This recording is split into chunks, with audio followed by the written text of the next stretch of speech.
Welcome, this is Kevin Davey with Easy Language for the Strategy Factory, Lesson 13, using the keyword BarsSinceEntry.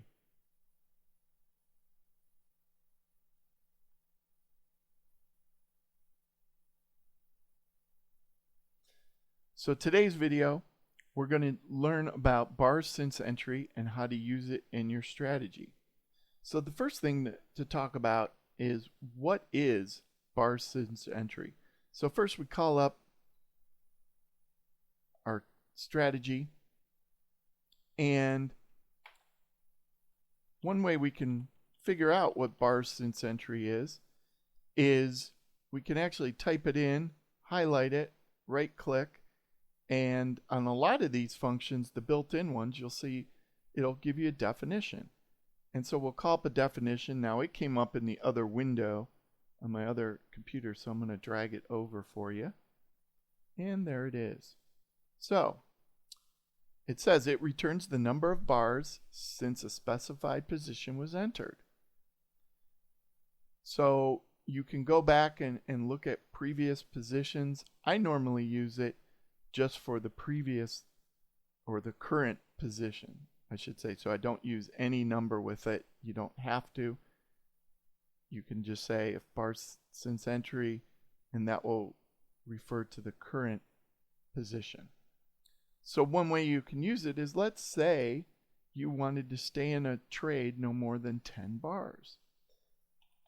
Well, you could say if BarsSinceEntry is greater than or equal to 10, then begin. Remember, this is the format for doing an if-then block.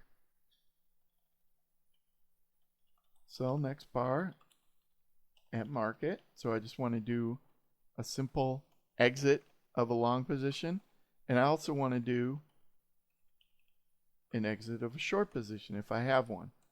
Now it doesn't matter that you have both. TradeStation will know to ignore any position if you're not in a position. You know, if you're long, it's not going to try to execute the buy to cover because it doesn't make sense.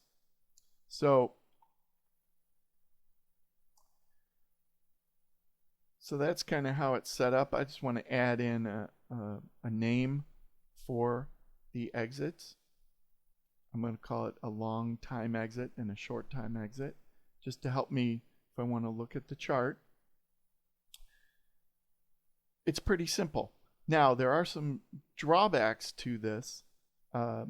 This doesn't always work correctly right, especially if you have some rapid trades where you might have 2 trades in a day. Sometimes the counter doesn't reset because it can only update at the close of every bar. So if you were in and out of a trade, occasionally you'll see situations where you enter a trade and exit right away because it thinks it's still in the previous position. So this isn't perfect, but it works pretty well a lot of the time. Now, why would this be important? Well, you'll see in the workshop that a very well-renowned hedge fund manager actually uses this kind of exit, a timed exit. And I use it too. I've used it for quite a while. It's a very good exit. And the reason is because it kind of assumes that a trade's only going to last for so long, or a signal's only going to last for so long.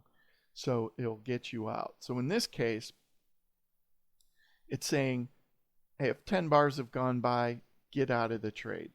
Simple as that. And when you go and run it, you can't really, it's hard to really see here, but if we bring up the strategy report and we go to the trade list, once it calculates, you can see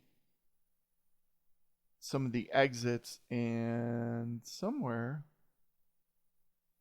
I don't see any in this list, but it depends on the value. I might have made it too big that it exited all these trades sooner, but you would see that L time exit here, for example, if that was the signal. So those signal names show up in your signal report, which is pretty neat.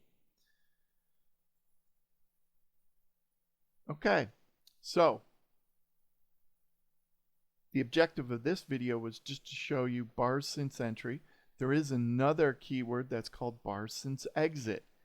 Uh, you might use that if you want to wait a certain number of bars after exiting your last trade before you enter a new trade. I've used that before. It's kind of a neat thing. So basically it puts a pause on it. And in that case, what you would do is you'd probably put it on the entry condition. You could use BarsSinceEntry on the entry too. You don't have to use it just to exit. This is a keyword you can use anywhere. Okay, so you've learned how to use that, and it's now part of your strategy. If you have questions, just leave a comment for me, and thanks for watching.